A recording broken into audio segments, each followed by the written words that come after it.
Rahul Gandhi, nervous, eager to impress. Sonia Gandhi, shrewd, forceful intelligence. Dr. Manmohan Singh, wise, scrupulously honest. BJP, divisive nationalists.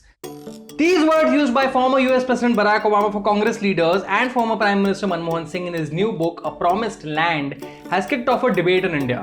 Obama के हिसाब से मोदी जी बड़े या Manmohan. For the love of America, we Indians do tend to get excited with any validation or criticism from the West. And on top of that, this is from none other than Barack Obama. The former US president's latest book, which talks about his political journey and his presidency, is getting rave reviews and has sold a record number of copies on its first day. Closer home, however, it has raked up a tutu meme and a validation war between the Congress and the BJP. So much so that a lawyer in Uttar Pradesh has filed a civil suit against Obama and demanded that an FIR be lodged as the book allegedly insults the leaders and hurts the sentiments of their followers. How? Before getting into the ifs and buts and whys of the controversy, let's see what exactly was said in the book and about whom. Here are some excerpts from Obama's narration of his first India visit of 2010. Manmohan Singh, the Prime Minister of India, meanwhile had engineered the modernization of his nation's economy. For the duration of his tenure as Prime Minister, I would find Singh to be wise, thoughtful and scrupulously honest. Sonia Gandhi. At dinner that night, Sonia Gandhi listened more than she spoke, careful to defer to Singh when policy matters came up, and often steered the conversation towards her son.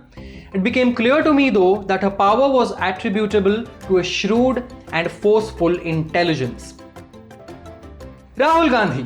There was a nervous, unformed quality about him, as if he were a student who'd done the coursework and was eager to impress the teacher, but deep down lacked either the aptitude or the passion to master the subject.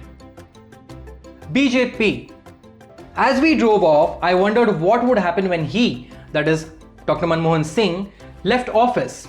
Would the baton be successfully passed to Rahul, fulfilling the destiny laid out by his mother and preserving the Congress party's dominance over the divisive nationalism touted by the BJP?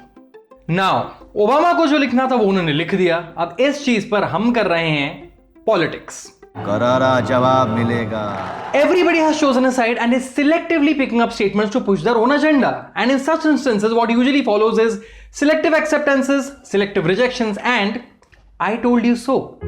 Let's start with the Congress. While several Congress supporters were downplaying Obama's observations of Rahul Gandhi until quite recently, they are now chest thumping about Manmohan Singh. When Obama's comments on Rahul made headlines, the Congress said, "We don't comment on an individual's opinions in a book. We didn't comment when PM Modi was called divider in chief, etc., etc."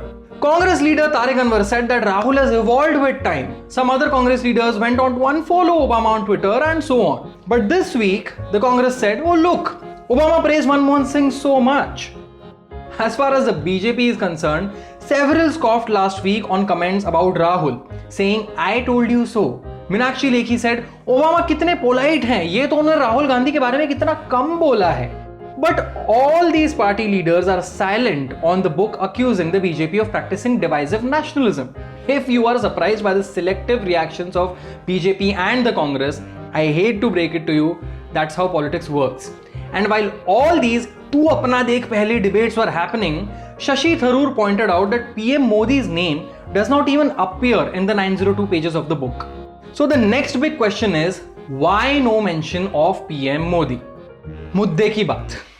This is just the first volume of Obama's memoir, which talks mostly about his political journey and his time in office till 2011. According to the review of the book by Carlos Lozada for the Washington Post, the book ends in the aftermath of the killing of Osama bin Laden in 2011.